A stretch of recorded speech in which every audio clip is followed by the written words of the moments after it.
Hello, everyone, and welcome to our very first transfer talks of this. Well, it will be for 2025, obviously, because we're in 2024 season. And this is also the debut of Patrick in this series, as obviously last year was with Ewan, but Ewan has gone to the cyclist or whatever it's called. But yeah, basically what this is, we discuss rumours. Well, now it's rumours. And then eventually when we get in towards the confirmations, we'll go through that. And yeah, it's just a nice little series. And I mean, Patrick, some of the transfers we've seen that came this year have already done particularly well. Yeah, Matteo Jorgensen, I'm thinking of him. Is there anyone you can think of? Lander to Quickstep. He did really good in Catalonia. So that's another one. None of like jumping off the top of my head. I mean, some obviously don't. Some of them don't like fully kind of fled. Maybe Jakobsen hasn't hit the ground running as people were expecting. So it's not always like the grass isn't always green. Let's put it that way. Yeah, Roglic taking a win as well. So that's true. It was Ben. Yeah, that so very sadly that Basque Country did not end well. But yeah, he did have that one stage win. So there was prospectful science there, wasn't there? And we're smiling because it's so terrible. If we don't smile, we'll cry. Yeah. Del Toro as well. That's a good one. Oh, yeah. We might as well start our first transfer. I think he's a neo-pro as well. Laurence Pithie. You're a big fan of him, the Kiwi rider. He's had some good results, really showing himself. Top 10 in Paris, as we spoke about in the recap. He's been linked to Bora quite strongly. And I mean, Patrick, what do you think of this? So, Gazzetta dello Sport and Daniel Belson have confirmed that he will join Bora in 2025. So, yeah, they seem to be pretty bang on when it comes to these rumours. I don't know what I make of this transfer. Obviously, we'll get into some of the other ones, but Groupama seem to be dropping the ball pretty big time. This is just the first one we'll be talking about, real kind of young stars coming through, but we're really going to be this. It's got like a rebuild almost of Groupama, but it's not turning out that way. Pithie, yeah, great talent. He won the Canelevans Great Ocean Road Race, seems to climb really well, great classics style, but he's also quite fast in a sprint as well. He's a bit like the new Bonin or something like that, if you can even that's what I see his rider profile being like. Really exciting rider. Is he better off at Bora? Marginally. Bora, where were Bora in Paris? Well, yeah, you can say that. You can say the upside of him going to Bora is that he will likely be the classics leader. Well, he will get more leadership opportunity because I mean they've got Welsford and Mayus in there as their kind of pure sprinters, but maybe they're looking for that person to really lead there, to kind of fly the flag since the departure of Pollitt in the actual kind of pure cobbled classics like your Roubaix and your Flanders. So I think but Pithie doesn't fulfill that role really well. So I can understand why this makes a lot of sense. It sucks for Groupama because I thought that him and Kung would be a really good partnership moving forwards. But in terms of a career progression move, I think it makes a lot of sense. I think Bora and Hansgrohe just have more kind of like financial backing than Groupama do. So as like a career development move, I think that it's a really good idea for Pithie to do that, to go to Bora. And yeah, because they just seem a little bit more, I don't want to say professional, that's not really the correct word, but it just seems like a team on like a slightly higher, just a one step up, I'd say. You know, Bora's definitely like an A-tier team, whereas I think lots of people would probably say Groupama and FDJ is maybe like a B-tier sort of team. I'm turning this into a tier. No, you're right. No, you're right. It's like, this is a guy that they could have looked to for the future, and now they're losing him. Like, what is it? His first year on the World Tour, he's been with the development team.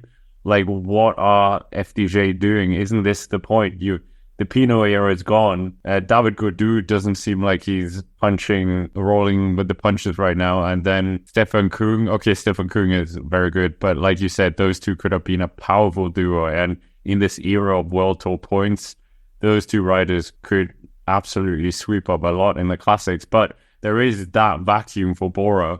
And with the extra Red Bull money and all this, I think this is a perfect move for Bora. and a great move for Pithie. Anyway, Patrick, we might as well move on to the next rider. And like you said, it seems to be an exodus of top talents from Groupama FDJ. One of your favorite riders, Gregoire, he's been linked to EF Education Easy Post, and we also have Lenny Martinez to Bahrain Victorious. And I mean, these two young guns, future for French cycling, and have already tasted success already on the top level. And what do you think of each of these? I don't think that Gregoire's makes that much sense, personally. Because going to EF, I think it seems like just kind of like a lateral move. I think it's like a minute step up, but it's not much. But the downside being that as an Ardennes-focused rider, I mean, they've already got quite a lot of good Ardennes riders. They've got Ben Healy and Nielsen Paulus, just to name a couple. I mean, there's probably a lot more in there. Plus, a load of other young guns in there, like Darren Rafferty, that they've already got in there. Maybe it's part of like an EF, kind of like try to bolster their future, but yeah, I don't know. I feel like for Gregoire, for me, it would make more sense to stay at Groupama and stick with like the French outfit, the big French hope, or maybe the days of just being the French hope on a French team. Maybe that's over. Maybe French riders don't resonate with that anymore. Maybe it's all quite cutthroat. I need what's best for me, and maybe EF provides something better. I don't think they necessarily provide a stronger team. I do think that, a team like Madouas, Kevin Genietz, Legac and just stuff, I feel like they can provide a really strong team.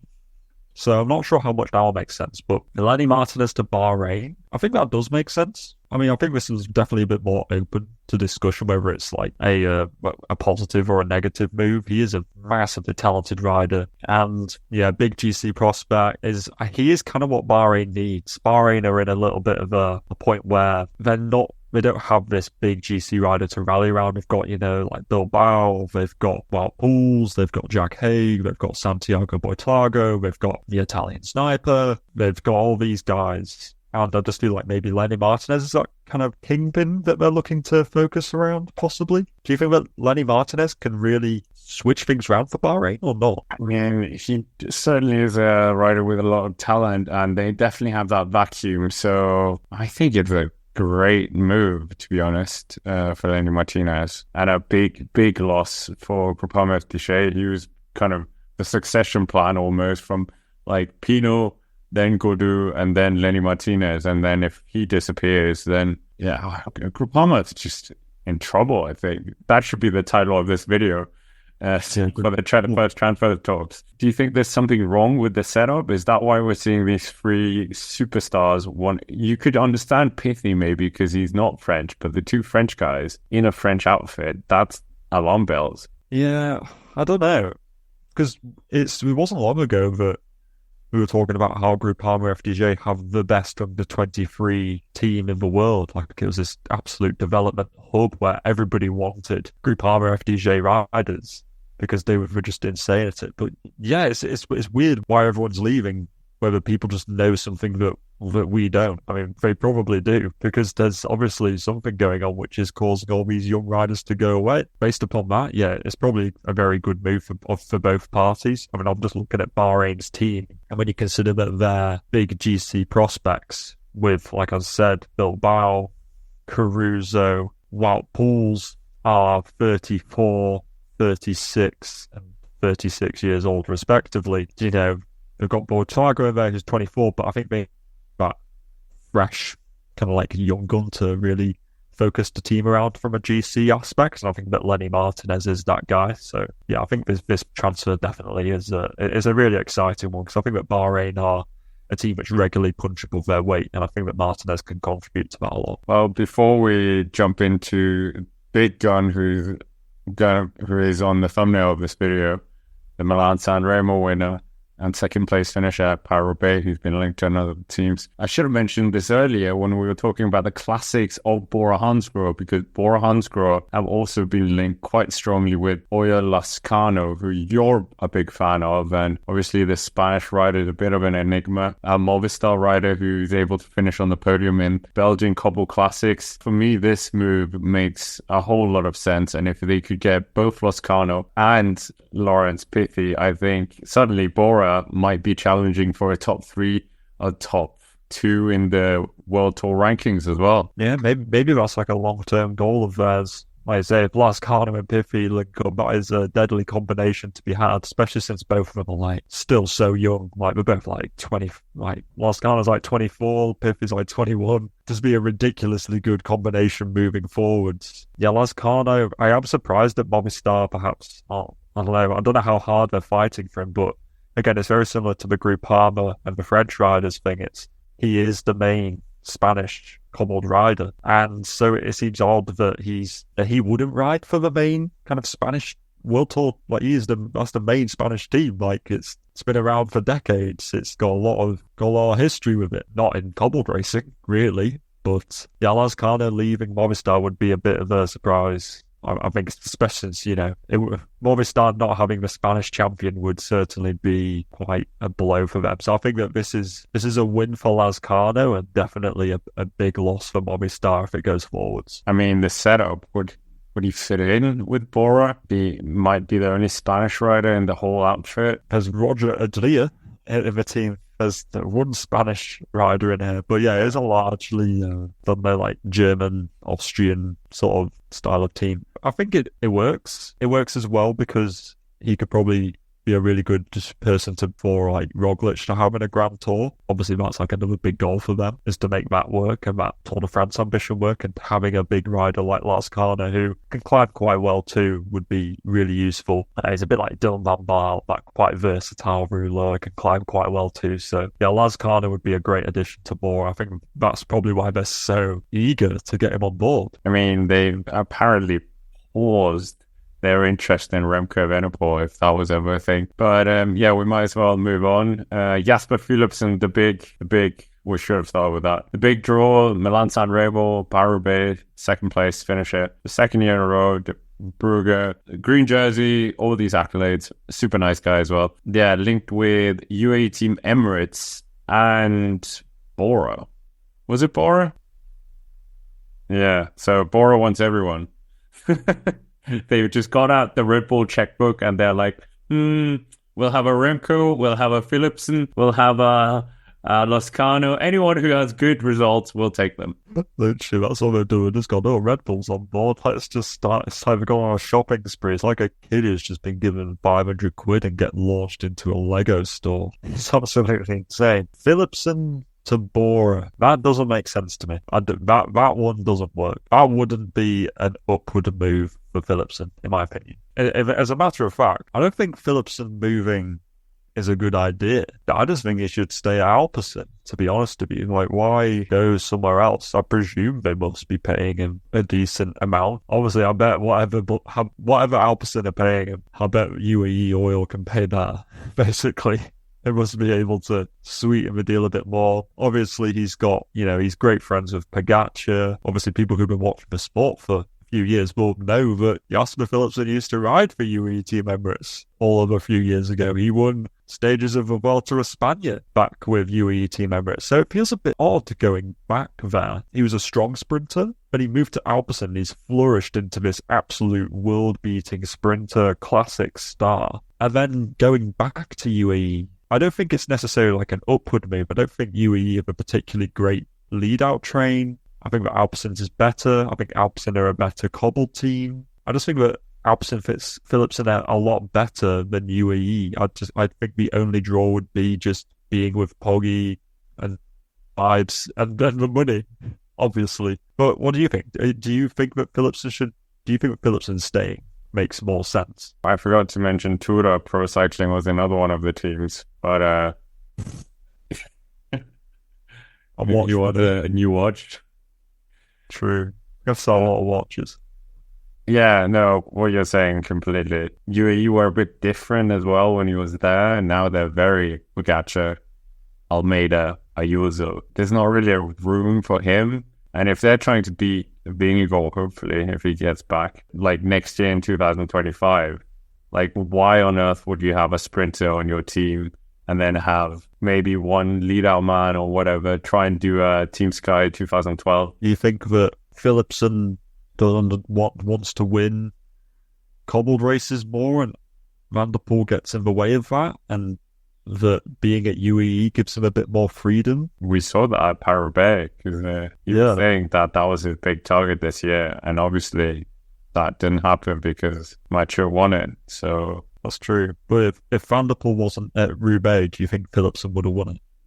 I mean, in theory, he came second, but he's also able to sit on. Yeah, exactly. Like he's not sitting on if that nobody's dragging him to the line. It's like he will be like, okay, I've won San Remo. Realistically, I can win Roubaix. Ronda's probably a bit of a push, I'd suggest. But Philipsen winning Roubaix is probably like a big goal for him. It's probably also a goal to probably become like world champions if the course suits him one day. But that's not even a team thing at that point, is it? Like, he'll probably have more teammates by staying with Alpecin, because he'll have more Belgian riders to help him out in like a one-day race setting. So I think it's neither here nor there. I'd say that the move doesn't necessarily make sense. I don't think it's better going to UAE than it is by being at Alpecin. I don't think it's going to get him better results. Maybe it gives him a bit more freedom in the classics, but even if he wanted to do be a leader for Flanders or Roubaix, what if Poggi just wants to do it as well? Like that doesn't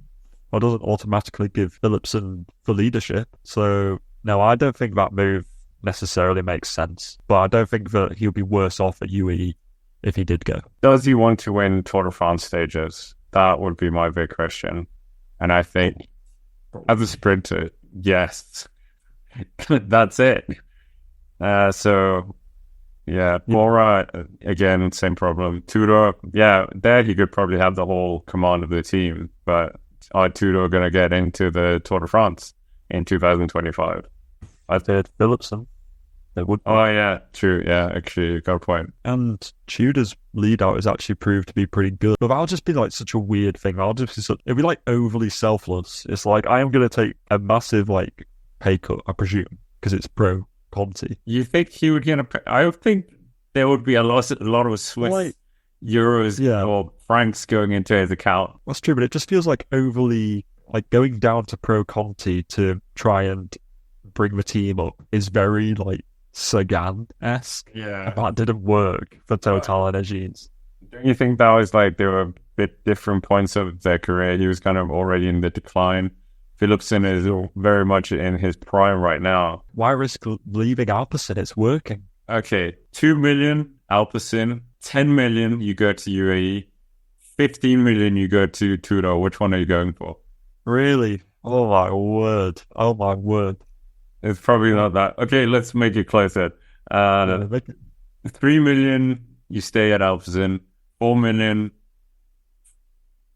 UAE and 5 million Tudor. Which one are you going to? It all depends on what he wants to do. If he wants to win the Tour de France stages and stuff. Yeah, okay, 3 million is with bonuses. I don't know, I'd stay at Alpecin. Yeah, same. Personally, I would do.